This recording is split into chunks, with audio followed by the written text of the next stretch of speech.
A lot of the deaths have been attributed to using these conversion tables and starting patients on too high of a dose.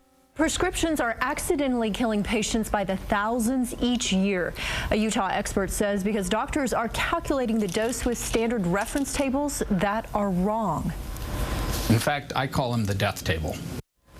Good evening. Thank you for joining us. The disturbing new study by 2 Utah experts gives inaccurate reference tables part of the blame for the rising death toll from prescription painkillers. It's now 15,000 deaths a year. Science and nature specialist John Hollenhorst joins us with the exclusive story in the newsroom. John. Well, Keith, when a patient switches from one painkiller to a different one, how does the doctor know what a safe dose should be? Well, usually they'll turn to a reference work like this. It's called a conversion table. So this one's on the internet. It's a standard tool, but the new study says that all too often these conversion tables get the prescription wrong with deadly consequences.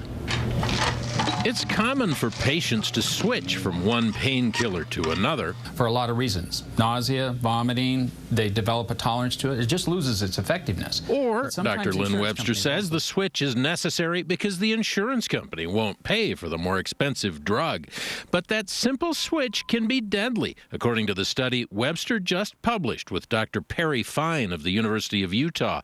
The annual death toll from drug switching errors is hard to quantify. I think it could be thousands nationally for sure. When changing a patient from one painkiller to another, the doctor typically figures out the proper dose by consulting published conversion tables that give equivalent dosages. We've been taught that these equal analgesic tables are reasonably safe as a guide, and they're not. He says the conversion tables are notoriously inaccurate. Many doctors already cut the supposed equivalent dosage by half or 3/4. And even then, it can be lethal with some individuals. It's not just drug addicts or chronic long-term pain patients who are at risk. It could be somebody who's been on a pain medicine after a hip operation or after a knee operation for several weeks, and it's not working anymore. The conversion tables were never scientifically based, Webster says, even though the FDA and drug companies have urged doctors to use them.